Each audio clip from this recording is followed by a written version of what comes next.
It's Reiki, but not as you know it.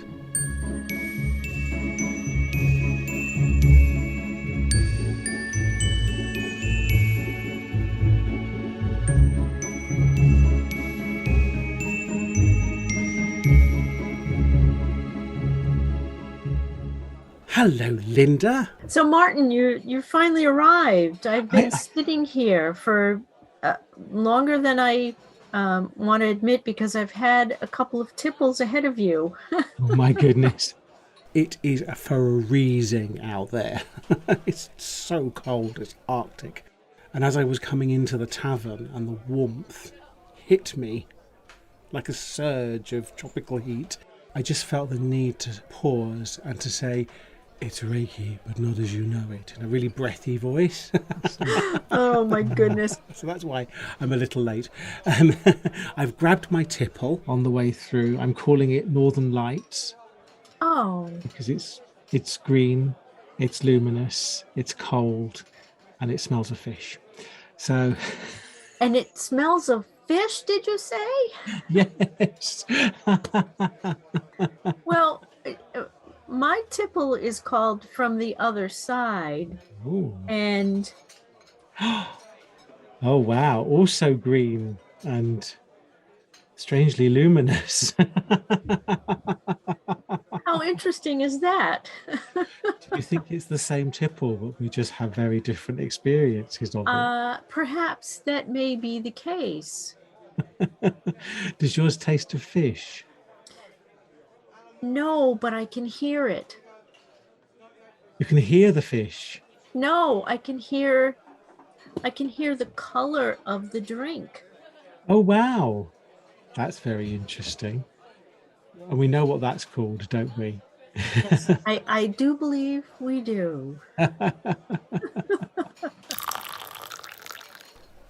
Something that is at the absolute heart of Reiki modalities and energy therapies for me personally is synesthesia, this remarkable ability of the human brain to take in sensory input, sensory data, and actually map that data through the experience of another sense.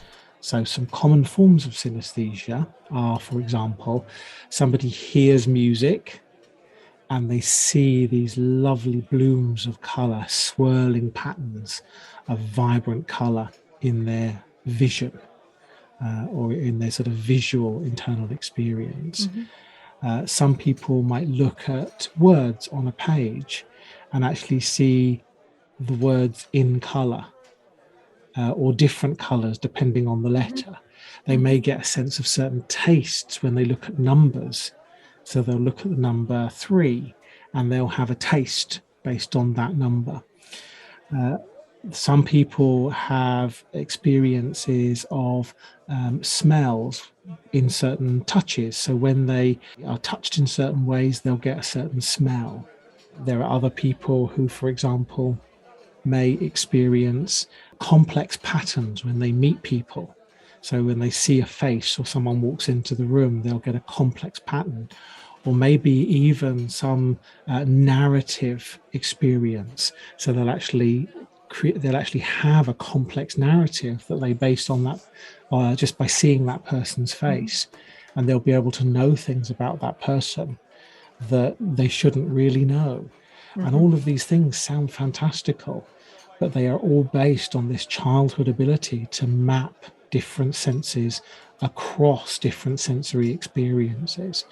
And that is an extraordinary ability that in so many people has been lost or is there waiting to be rediscovered. Absolutely. We think of children. Children have to be taught boundaries for their own well-being, of course. But initially, they are without boundaries. And I think that's where the meshing comes, has free reign to be able to develop until it's squashed. Absolutely, yes, yeah. If, for example, when children see monsters under the bed outside their window, when they feel a presence that terrifies them, if you think about a child being born into this world and experiencing the overload of the planet, of the world, of all the things that are going on, whether they be massive global influences that are bombarding us all the time, or whether it be some of the stresses and strains that we very intuitively pick up from our parents and understand about our domestic situation. All of these things are just there clamoring away for our attention. Add to that everything we come into this world with.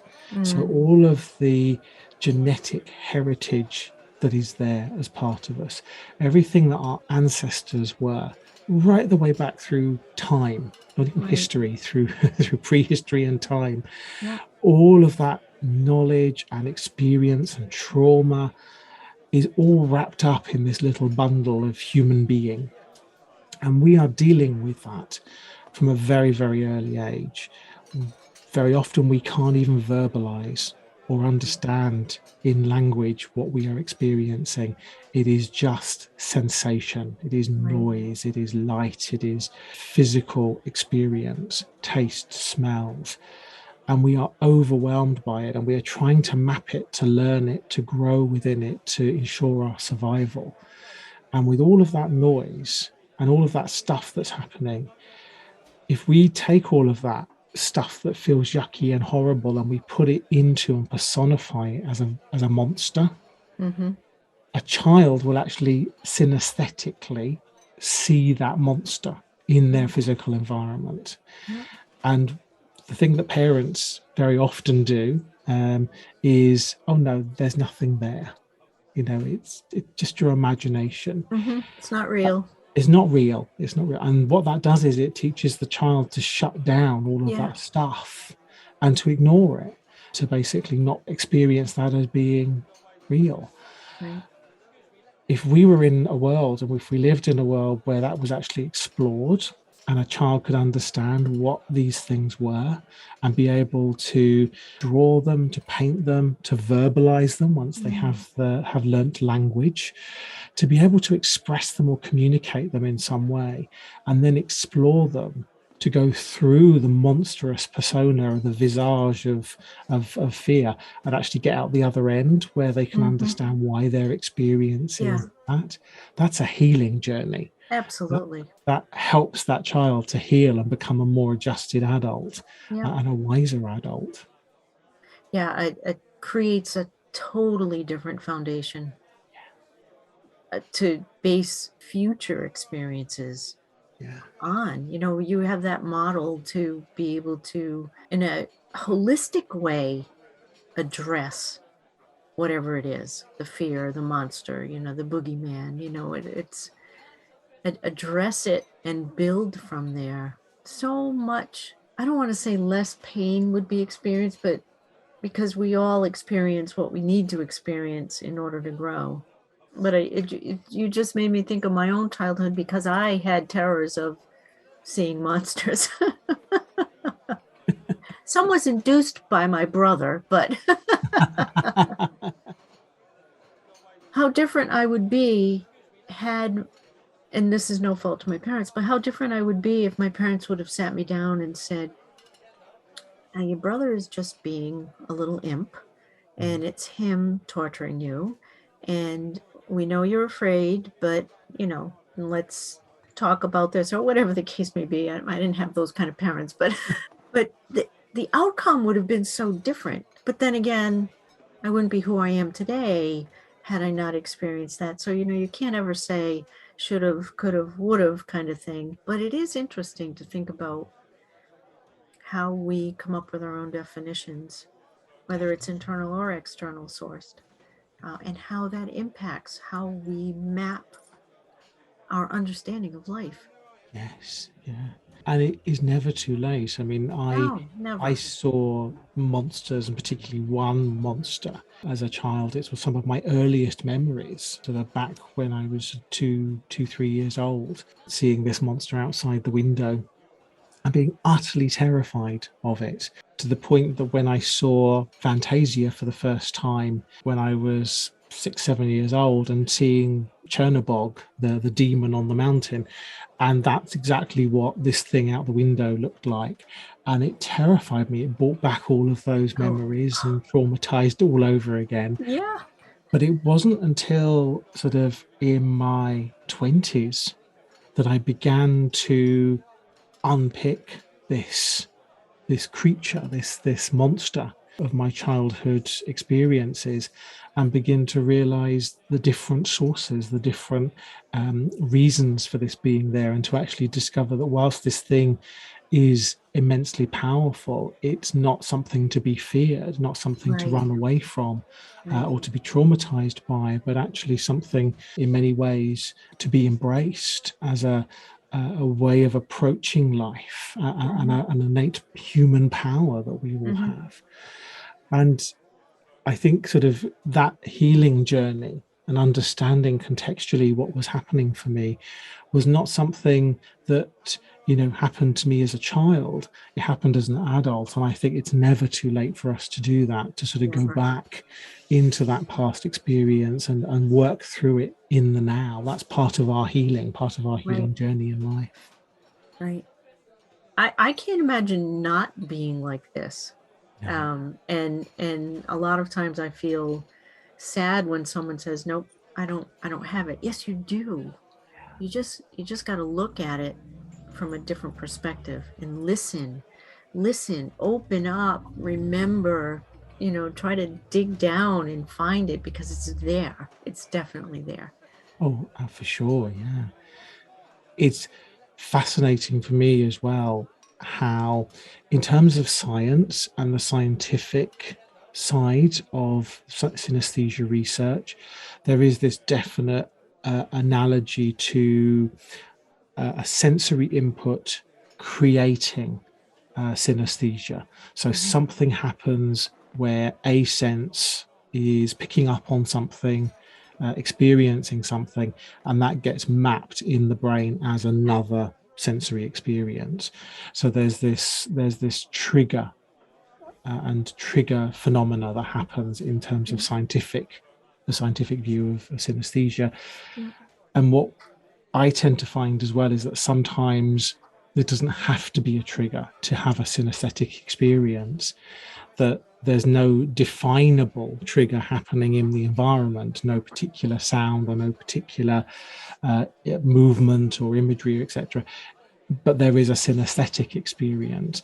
And that for me is coming out of the scientific area and more into the therapeutic area, Mm-hmm. and the more spiritual area, in as much as, well, what if we can pick up on things that are extrasensory, that we have the ability to be connected to someone regardless of geography, Mm-hmm. and when that person is feeling something or experiencing something, we have a synesthetic reaction to that. And so there is the science of synesthesia. It is a very real thing. It has Yes. genetic markers, which is Yes. part of what the research that they're doing now is looking at. Sort of, is it the same genetic marker for every type of synesthete, regardless of their modality, or do we have different markers? So that's the science of it. The spirituality of synesthesia is the experience and the understanding that there could be things that aren't necessarily in our physical environment that cause a synesthetic reaction or an ideesthesia. Mm-hmm. Mm-hmm. And I love the description of synesthesia from a scientific perspective is experience from another. And that another is you. It's just experienced from another source. And, going back to what you were saying about childhood, when we're little, we don't really understand rules. We rebel against them, if anything. So there's no parameters of how you should experience something as a child. You just do. You just whatever takes you there. And I don't think it's circumstances. I don't think it's environmental. I think it's where you are at that determines what that experience is going to be.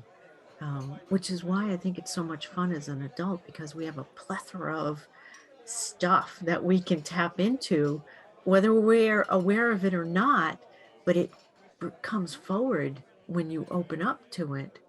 And I honestly, I tend to shy away from the labels of different types of synesthesia because I don't want to be boxed in.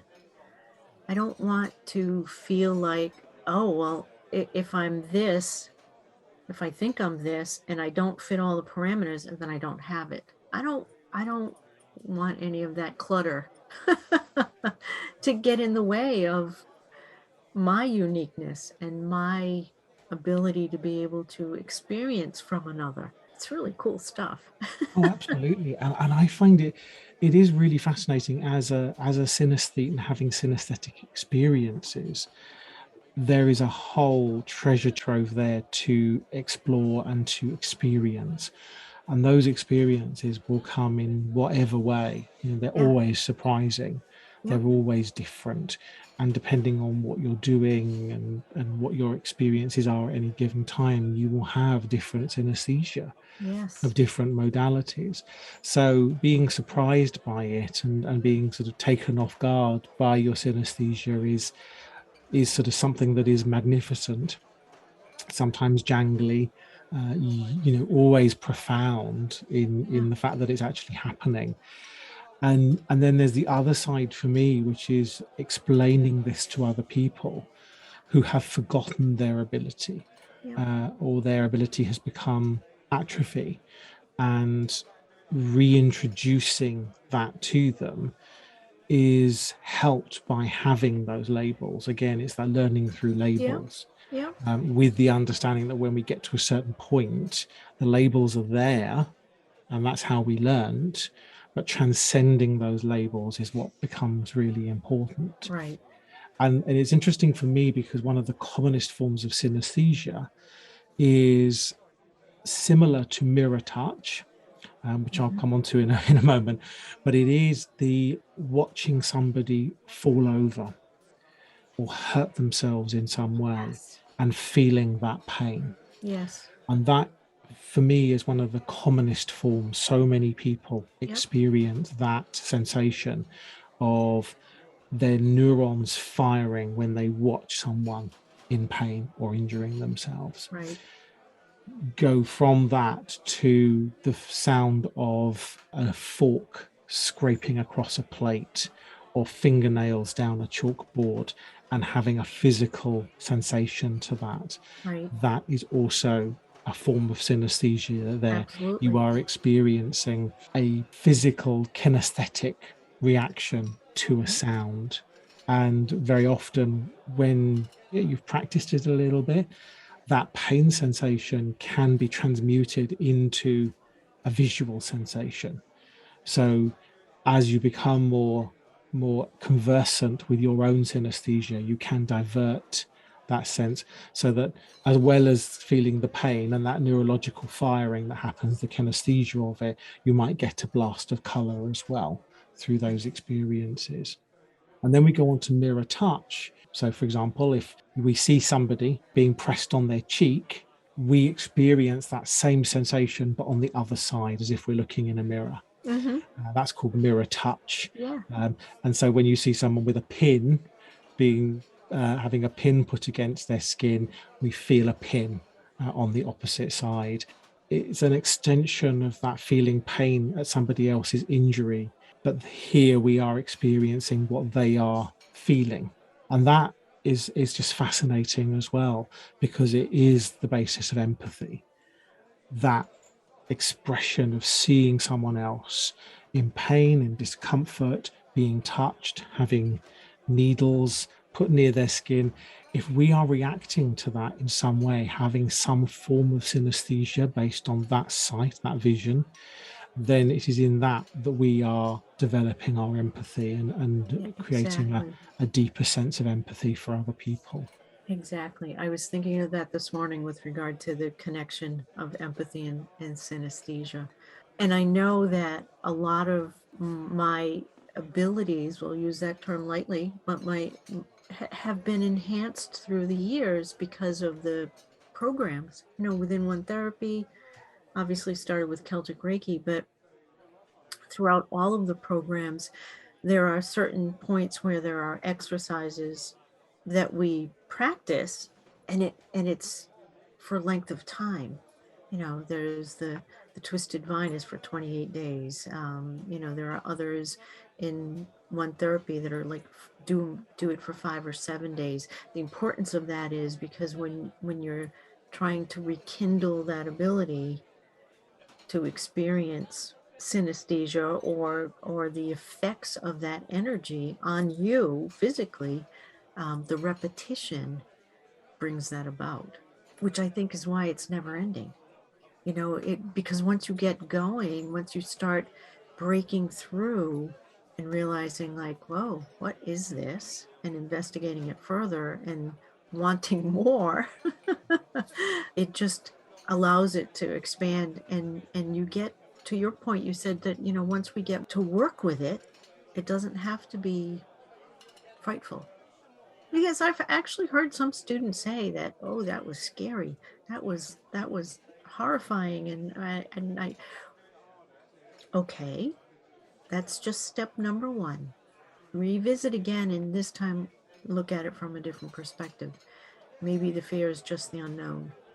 Because if you've had it suppressed for so long, of course, a blast of, indigo flashing at you is going to be a little surprising. Or even there's so much to it. It's not just color. It's sensation on your skin, or sense of smell or taste. You hear things. You look at a color and hear a sound. It's so vast. Exactly. Yeah. You look at the world differently when you revert back to that childhood wonder to explore and experience. In terms of the synesthesia that aren't necessarily talked about significantly, so they're sort of lesser experienced. So, for example, smell, having very strong smells that just materialize. That could be anything from lovely floral scents, roses is sort of quite a common one, but right the way through to like burning or rotting and sort of not very nice. Yeah. Not very nice smells. But these sort of particularly come into play with things that are karmic and things that are in the psychic area. So in terms of PsyQ and our psychic intelligence, those two modalities particularly trigger the olfactory synesthesia. And that's quite a marked thing. I've seen that a lot over the years, where people who have mainly had audio or visual synesthesia start working karmically or with their psychic intelligence, and they'll start triggering the olfactory sense. There's just something in that particular realm of experience that is very much related to aroma. Well, and I think it has to do with connection. We were talking about empathy and how, you see someone injure themselves and you feel it. That's connection. Yeah. It is coming through as synesthesia, but it's also evidence of connection. Yes. So if you're experiencing a karmic event and it brings about a scent or a taste, it's your connection. Time is irrelevant. There is no time. It's an illusion. So your connection with the other is you experiencing it, yet it could be something you've never experienced in the now. Yeah. There are scents and tastes that are very ancient that you have sometimes scratch your head and say, what is that? Where is that coming from? And you look around in your now, in your physical realm, and say, where is this coming from? Sometimes it's a little maddening, but you take a step back and say, okay, wait a minute. This is not now. This is something that I need to explore and find out where it's coming from and why. And that just opens up amazing things. And what is extraordinary there as well, both in terms of the karmic time ancestry related modalities and the psychic intelligence, is that we have these olfactory synesthesia that happen. And we could look at the sensory modality of scent and aroma. And that thing that when you smell a perfume that someone you used to know wore, you instantly remember them with a vividness that you had forgotten, because that smell just triggers memories and it allows you to access parts of your brain that you hadn't for so long, and it just makes them so clear and vivid in your mind, and you can remember the experiences of that so clearly.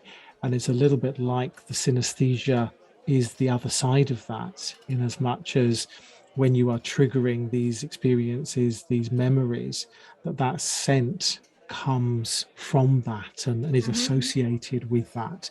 So, which is why your brain maps it in that particular way and demonstrates that particular sensory experience to you to remind you, to plug you back in. And what I also find really fascinating there is, as well, as that the most primal sense, our olfactory sense, is the most primitive and primal of all the senses, is also accompanied both in the karmic and the psychic area with one of the most complex forms of synesthesia, which is ideesthesia. And this is where an experience will trigger a complex narrative.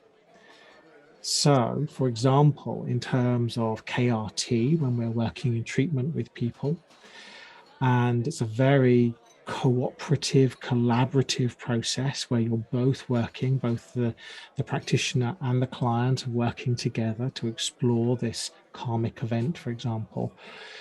Very often, these very complex narratives of human relationships and events in our history and our ancestry come to the forefront. And that ideesthesia is triggered along with the olfactory synesthesia and all of the others, because we will get visuals, we may hear sounds, music, voices, we may experience tastes, the gustatory sense comes in, we may have kinesthesia, feelings on our body of restriction, for example, hands around the throat, knives, weapons, and so on and so forth, are brought to life with these multisensory, multimodality synesthesia that are then all contained within this complex narrative of the ideesthesia. It's extraordinary. And that happens both in KRT and PsyQ as well. So I love the link there between the most primitive of our senses and this higher thought pattern, this higher process that happens in terms of storytelling and narrative. Yeah. As you were describing that, I was thinking about some of my experiences in KRT and how I never thought of what I saw and experienced and could smell as a story. I wrote it down in my journal, and of course it became that story for me, but I never understood it to the degree that you just described, that that's what was happening. That I just thought that's how I recall, that's how I have a karmic regression experience. Again, I'm kind of in awe at how fascinating this all is. It is extraordinary, isn't it? It's beyond words sometimes, because we are so capable. When we talk about infinite possibilities, that's not an exaggeration. That's not something to just toss away and say, yeah, right. That's not me. Yes, absolutely is you. It absolutely can be you, and it is you. You just have to rediscover it. Definitely. And I'm a huge advocate of exploring scientific theorem and scientific methodology in order to create contrasting ways of viewing things that chip away and break down dogma. It's all we can do is to wrap our synesthesia experiences up in our own perspective and our own teachings. So what we have been taught when we experience synesthesia, it will be wrapped around and sculpted around what we have been taught and what we believe. ourselves. Mhm. So, whatever your life experience is, whatever you have experienced along the way to get to this point, whatever philosophy or ethos you have grown into, whether it be your own or whether it be something that you were given by somebody else or other people in Mhm. your community, we will wrap our synesthesia experiences around it. And that can be problematic for a lot of people. So, for example, if you are stepping into a particular environment and you are experiencing dark, shadowy entities that are coming out of the shadows at you and demonic presences and everything else, that can be really crippling and very, very scary for people. The moment you start to sort of explore the idea of synesthesia from a more scientific perspective, it becomes the sense that this is our subconscious showing us things. There Mhm. are not really demonic presences there, but it could be something really harmful that's Yep. there. And that harmful thing is expressed by our brain. Our brain is saying, I don't know what this is, but there's something there and it's really toxic and really harmful. So let me show you something really scary so that you That you don't go can near that. associate with. Yeah. That's the connection. Yes. Absolutely, yes. I remember speaking to a student many years ago who was explaining to me how they had been experiencing this sort of darkness and were really scared in their home and they were terrified by it. But took a step back from this. My house is haunted. They didn't go down that Yeah. road. They went down the route of what is this synesthesia I'm experiencing? What is this trying to explain to me? And through that stepping back and that sort of looking at this and what could be going on in my home that is damaging me, they actually ended up finding out that there was a carbon monoxide leak in their home. Oh my goodness. And their brain knew it, their subconscious knew that this was Yeah. happening because they were feeling tired, they'd been feeling sick, they'd been feeling drained. Now, someone could equally turn around and say, the house is possessed, the Something. house is Yeah, haunted, because all of those exactly. things are associated with haunting. Yeah. Just that thing of stepping back and saying, what is the synesthesia telling me? There is a cause here, there's something Yep. triggering this. The fact that they did that meant they were able to get the gas company out to fix the boiler, and their carbon monoxide problem went away, and Yeah. they didn't have these experiences anymore. So for me, the understanding of synesthesia in a scientific term, but also in a spiritual sense, just enables us to step back and say, Yep. what am I being told here? Right. Why am I seeing these strange and peculiar images? Why am I getting these things? And not just very quickly relating it to the things that we've been told by And others. staying rigid with that definition. Exactly. It's Yeah. process of elimination. What's going on. Let's look at the environment. Let's look at where I'm at. Have I been sleeping enough? Have I been eating right? Am Yeah. I getting enough vitamin D? Am I staying in the house too much? It's silly things you think, but it does help us decipher, what am I seeing? What am I Yeah. experiencing? And this process of defining what it is not helps you define what it is. Absolutely. Yes. By taking that step back and exploring these things in a synesthetic perspective, Hmm. how we suddenly experience very different ideas around things. Yeah. So, for example, I can remember going into haunted houses, and the people was with would be freaking out about things or getting really frightened about things. And I sort of noticed this and thought, well, actually, this is taking away from their experience. The fear and the terror is so loud that it's distorting anything from a synesthetic experience. It's Right. sort of it's screaming louder than that. And the power of thought and suggestion and what their brain is trying to tell them was being amplified in ways that became about the symbolism rather than the message that they were being told.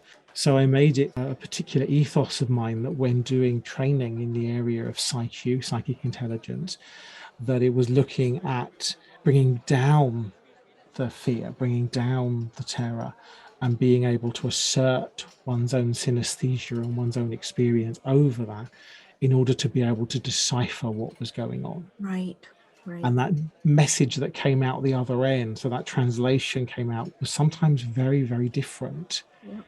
So when you had particular areas in a house that people would see as dark and terrifying and would normally be running out screaming, if I went in there with a group of PsyQ students who were all ready and prepared and asserting and having this experience, they would be tapping in to unresolved issues from their past, and they would be tapping into phobias that had held them back all of their lives, or maybe understanding that a particular professional situation or a personal relationship was causing them problems. And that dilution and that toning down of the volume on their emotion Mm-hmm. actually enabled them to see what was being communicated there synesthetically. And that Right. was extraordinary to watch, how empowered individuals in these environments could actually change their lives and create Right. real value and transformation in their lives because of that different perspective. Right.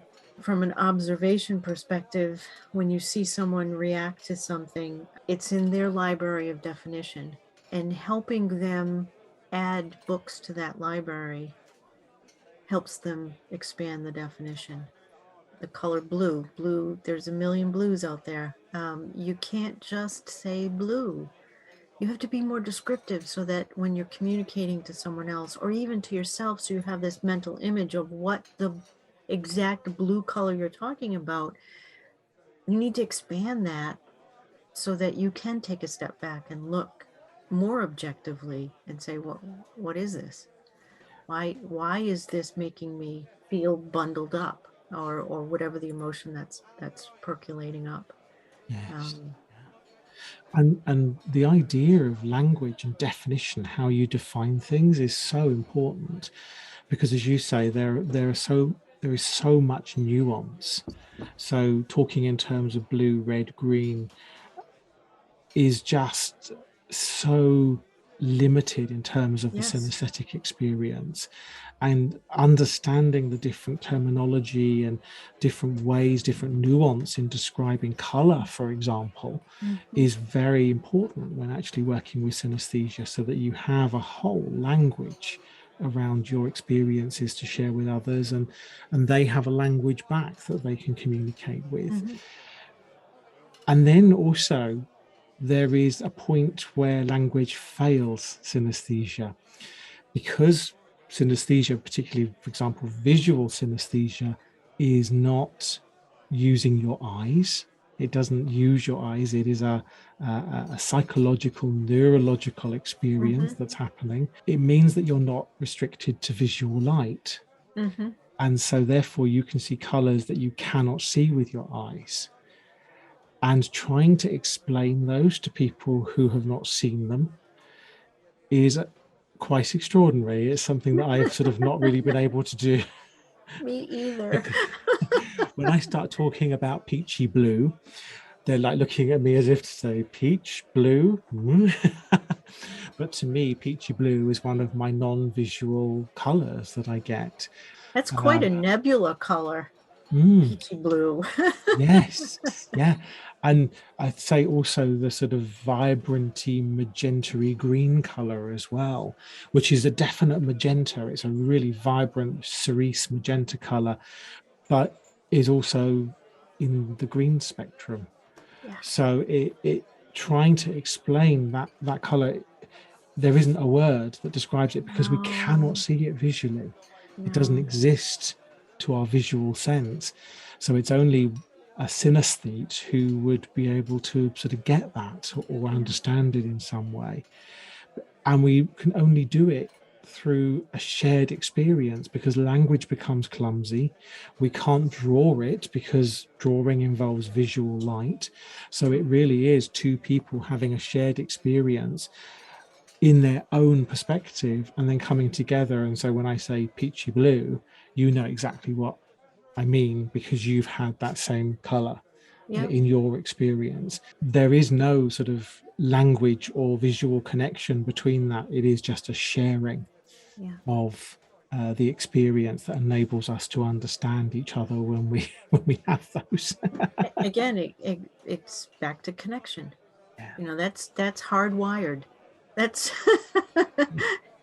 that's direct connect, and we all possess that. I am convinced. I've had that question asked of me many times, like, does everybody have this? Yes, I do. Sometimes I doubt myself and say no, because I see examples of, like, where is it? But I always come back to, yes, everyone has this ability. Everyone. Absolutely. And again, I've seen that in the classroom, in the training environment, where you do get asked all sorts of questions about synesthesia and, do I have this? What if it doesn't work for me? What if I don't get it? What if I'm not seeing something? Yep. And I've always said to people, that don't focus on the ones you want, focus on the ones you've got. So you may want vibrant colors that waft in and out of your vision and create complex patterns and swirls of color. You may want that. That may sound really lovely. But if you're experiencing an internal twinge and you understand that to be synesthetic, focus in on that, because that will be the one that leads you to the colors Precisely. rather than diminishing. Yep, you're missing what your body that is reacting to the energy on its own unique way. Yeah. You're ignoring the knock on the door, saying, wait, well, just look at this, just experience this, just feel this, whatever it may entail. Don't ignore it, because it's there for a reason. It's there to Exactly. get your attention. And when you go through that physical experience, that twinge that you get inside, or Yep. whatever it may be for Yep. you, some people may get fear, some people may get clicking in parts of their bodies, like someone's tapping them. There's a moth sound that some people get in the ear, where it's like there's a moth flapping in their Yep. ears. Some people may get a smell of some kind. They may smell burnt toast and sort of think they're having a stroke. um, you know, it's all of those sort of different experiences, and people go, no, that's not what I need, not what I want, not what I Yes. need. Let me focus on the visuals. Let me try and Right. see it. And Right. immediately they go to their eyes, and their eyes are not the crucible of where this happens. This is not to do with your eyes. This is to do with your neurology. So going into your neurological experience through that different synesthesia is the thing that will enable you to train on how to get the synesthesia you want. But it is quite extraordinary to see how people paralyze themselves in terms of their synesthesia. So one of the exercises I've done quite a lot is to get people to touch an object, hold an object in their hand that's significant to them in some way, or maybe sort of in their environment, sort of place their hands on an old stone wall, stone circle, etc. And just sort of to connect into that, to take a moment of pause, just to align themselves with that experience, and then just to say the things that come into their mind, the feelings that they're having, the bodily experiences that are going on.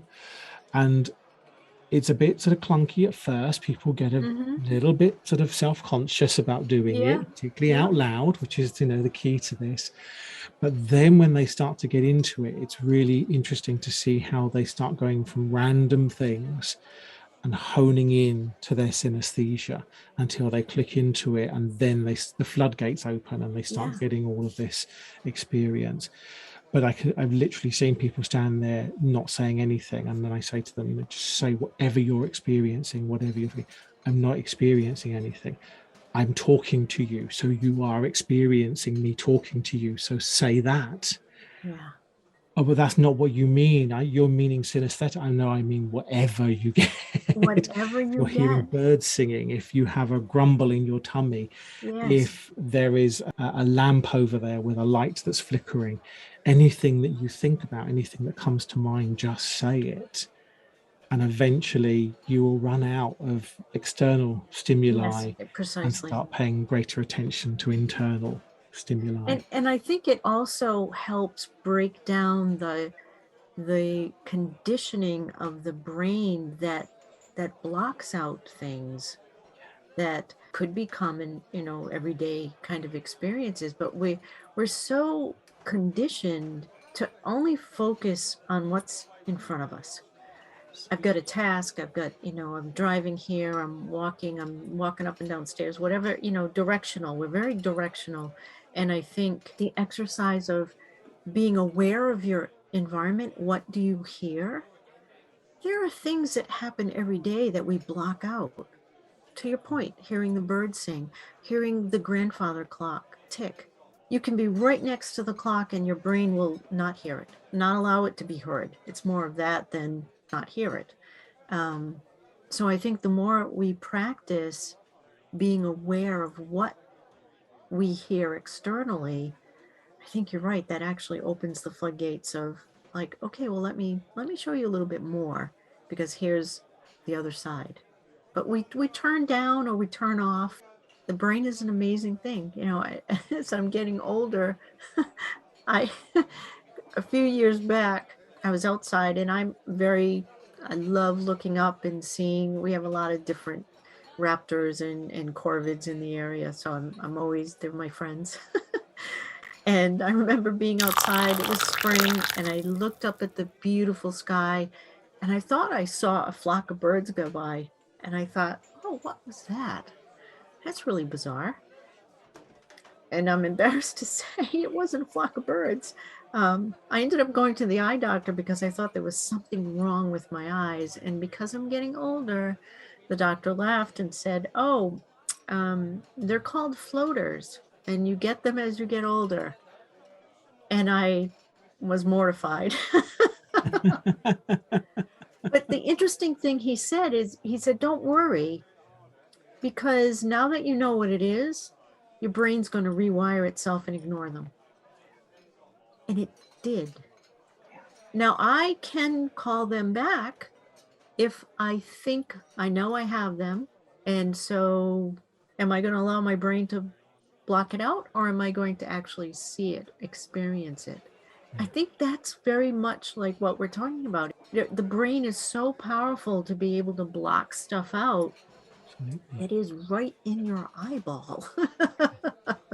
And that's a very visual thing. And yet it can turn it off like a light switch. Definitely. Well, how about turning it on for other experiences? And that's, to me, what synesthesia is all about, is flipping that switch and just, it's almost like a dimmer switch. I don't even know if those things are still existent, but maybe I'm dating myself. But We do, yeah. but do you want it down low or do you want it up brighter to see more of what's around? Absolutely, yeah.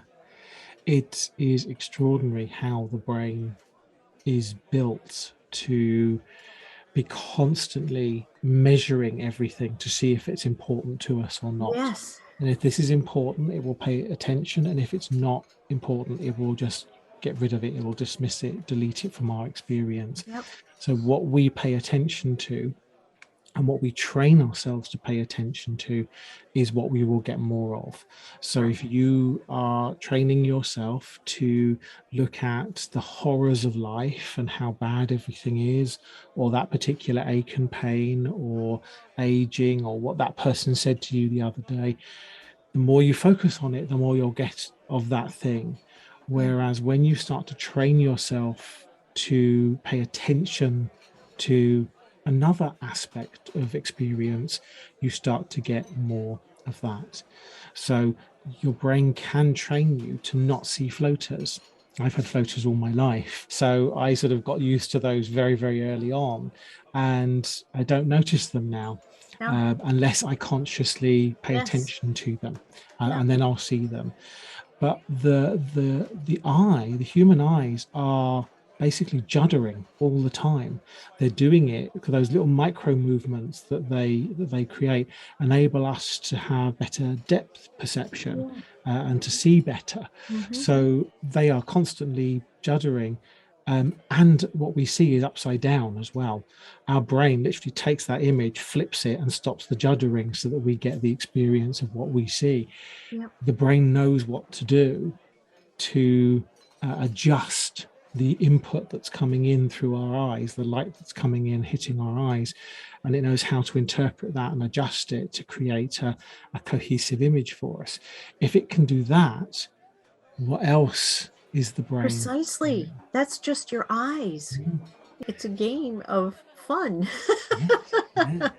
And even in terms of things like pain management, for example, some people experience extraordinary pain, but have the ability to, over time, train themselves not to feel it.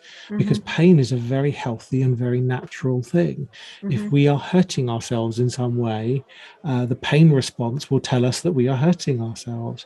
But sometimes that pain response becomes exaggerated or it becomes unnecessary. So, for example, in terms of a chronic pain syndrome, where someone is experiencing pain, but there is no reason for them to do it. It is just neurons firing, doing the pain response, when Right. actually there is no damage or sort of nothing there that can be done. They're not hurting themselves. It's just the pain response happening. In terms of that, you don't want that. You don't want that sort of pain. And people can train themselves to actually overcome it in different ways, because the brain learns that's not an important thing to pay attention to. So I'm just going to delete that signal when it comes in, unless they start thinking about it. And then, of course, the brain will go, oh, yeah, I remember Comes where right that was. back. Let me Yep. just Yep. open this up again. And oh, there's that pain. So our brain is constantly, and our neurology is constantly adapting and changing, distorting things, deleting things, paying attention to things. And so it's really important to remember that we can focus on one thing which is not serving us. But the moment we stop focusing on that and start focusing on something that we actually want to experience, our brain will learn and we'll go through that process. But it just takes a little bit of time. It takes time and commitment. I mean, Absolutely. it's not, it isn't a flip of the switch right out of the gate. Yeah. It's a matter of understanding where you're at, Yeah. accepting where you're at, Yeah. and then working towards, rewiring. Yeah. And anyone can do it, even, Absolutely. no matter what your circumstances. Everyone's experience is different. Their progress will be different.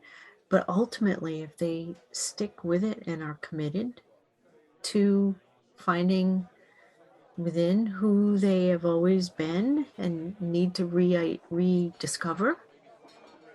So you have quite a lot of synesthesia experiences, don't you, Linda? I have memory from 3 years old on, and I think that's when it all started. From a recognizable perspective, I have this memory, we'll call it a memory. Is it synesthesia? I think so, because I have a memory of a beautiful emerald green carriage. In the UK, I guess you call them prams. Beautiful dark emerald green. And oftentimes in the autumn, I would get put into the carriage whilst my parents would pick up foliage. And back then, there was no prohibiting open fires, burning leaves, burning brush, what have you. And that's what they do. They'd go out in the yard and they'd gather all the leaves and burn them. To this day, when I see that dark emerald green color, I smell smoke. I smell burning leaves, to be specific. And that's my oldest memory, I guess, is the best way with regard to synesthesia, because from that point, it just kind of took off. And I don't know why I never lost it. I've fought it. In the corporate world, you can't express yourself in synesthesia expressions to engineers, and they look at you like you have two heads. But it was always there. It's always been there. And then getting into Celtic Reiki and then further into one therapy, it's just enhanced it over the years, you know, however long it's been. Like I was trying to remember this the other day. I'm approaching 14 years, 15 years, somewhere around there, of working towards expanding my experience. So there was a lifetime before that of having synesthesia experiences, but never being able to understand them in such a way that gave it better structure as it does now, because it is a tool that can help enhance your life. As we move through life, our brain, our neurology is constantly attempting to sense the outside world and to present it to us in a coherent and cohesive image of what we are experiencing. Mm-hmm. It creates a map, if you like. So there is the real world and everything that's going on in the real world, and then we are trying to map that through the different experiences that we have. And our senses play an absolutely foundational role in that. So what we smell, taste, touch, hear, and see create the big map and a huge part of this mapping process. So they are what inform this journey. However, when we are children, the synesthesia ability is also an integral part of that process, because it's not simply a question of this is what I see, this is what I smell, this is what I touch, this is what I taste, this is what I hear. There is an intermapping and an interrelation that works between those. And children are extraordinary at being able to take the sensory input that they get from the world and map it in different ways, imaginative ways, creative ways, extraordinary ways of actually filling in the gaps and giving this map their own unique spin on what the world is like. And then as we get older, we're told not to pay attention to the synesthesia. And so we begin to diminish it more and more and more.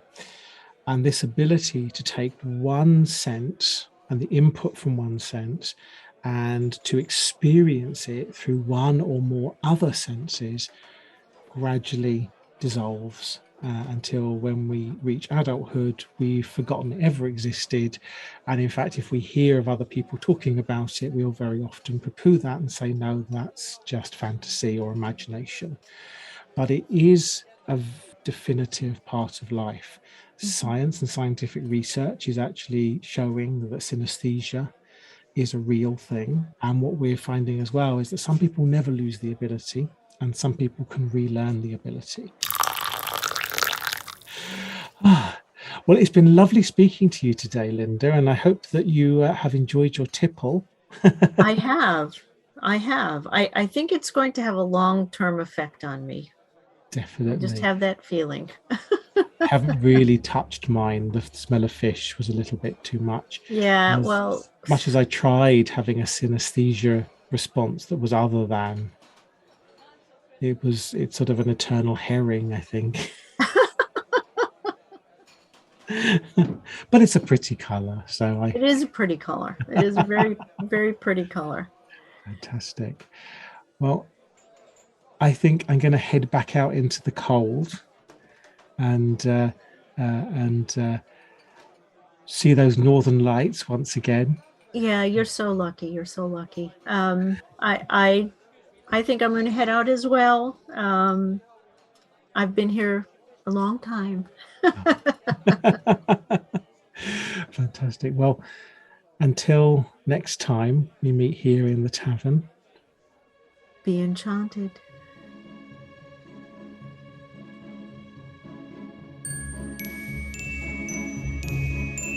You've been listening to the It's Reiki But Not As You Know It podcast, hosted by Martyn Pentecost, originator of One Therapy, and Linda Hadzinski, guide and companion to the One Therapy community. Find out more and to join in the conversation at onetherapy.com. one-therapy.com. It's Reiki, but not as you know it.